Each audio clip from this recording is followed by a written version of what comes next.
fellow, almost completely divine, but his vocabulary is killing this romance of mine.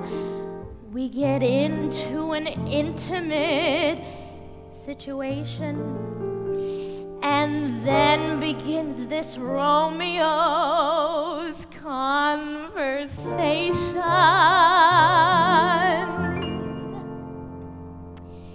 He says murder, he says.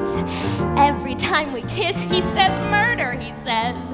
At a time like this, he says murder, he says. Is that the language of love?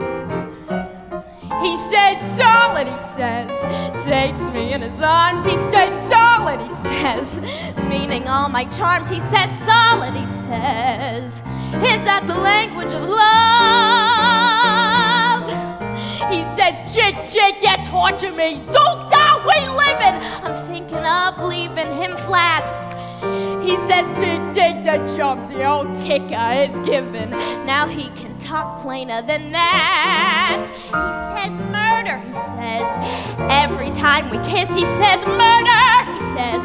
At a time like this, and that murder, he says. In that impossible tone, we'll bring on nobody's murder but his own. He says Jackson, he says. My name's Marie, he says Jackson, he says. Shoot the snow to me, he says Jackson, he says. Is that the language of love? He says, woof, woof, he says. When he likes my hat, he says, what the heck is that? He says, woo, woo, he says. Is that the language of love? He says, hep, hep with helium, now babe, we're cooking, and other expressions to which he says, we're in the grove, and the grove is good looking. Sounds like his uppers don't fit. He says,